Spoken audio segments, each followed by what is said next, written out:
Hello sir, చెప్పండి sir. మేము bank నుంచి మాట్లాడుతున్నాం సార్. ఏ బ్యాంక్ నుంచి మాట్లాడుతున్నారు సార్? ఎస్బీఐ కల్వకుర్తి బ్యాంక్ నుంచి మాట్లాడుతున్నాం సార్. అవునా సార్, చెప్పండి. మా బ్యాంక్లో మీ అకౌంట్ ఉంది సార్, దానికి కేవైసీ అప్డేట్ చేయించుకోవాలి. అవునా సార్, నేను రేపు వచ్చి ఏమేమి కావాలో చెప్పండి సార్. రేపు వచ్చి నేను కేవైసీ అప్డేట్ చేయించుకుంటాను. లేదు సార్, ఈరోజు చేయించుకోవాలి, లేకపోతే మీ బ్యాంక్ అకౌంట్ క్లోజ్ అవుతుంది. అవునా సార్, బ్యాంక్ కేవైసీ అప్డేట్ చేయించడానికి ఆధార్ కార్డ్, పాన్ కార్డ్ కావాలి. సరే సార్, నా ఆధార్ కార్డ్ పాన్ కార్డ్ పెట్టాను చూడండి. ఓకే సార్, మీ ఆధార్ పాన్ అప్డేట్ చేశాను. మీ ఫోన్కి ఓటీపీ వస్తుంది, చెప్పండి. Sir, OTP number 2014. Okay sir, మీ కేవైసీ అప్డేట్ అయింది. Thank you sir.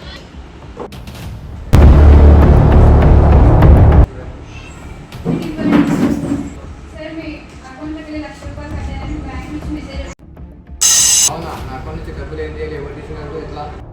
ఇంతకు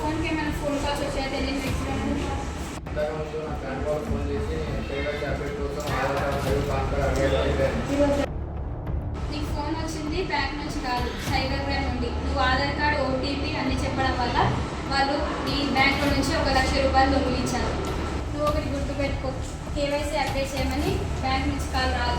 ఒకవేళ అప్డేట్ చేయించుకోవాలనుకుంటే మనం బ్యాంక్కి వెళ్ళి అప్డేట్ చేయించుకోవాలి. అవునా, ఈ విషయం నాకు తెలియదు. బ్యాంక్ వాళ్ళకి ఫోన్ చేసి కేవైసీ అప్డేట్ కోసం అడిగితే నేను చెప్పాను. ఆ విషయం నేను నమ్మకం.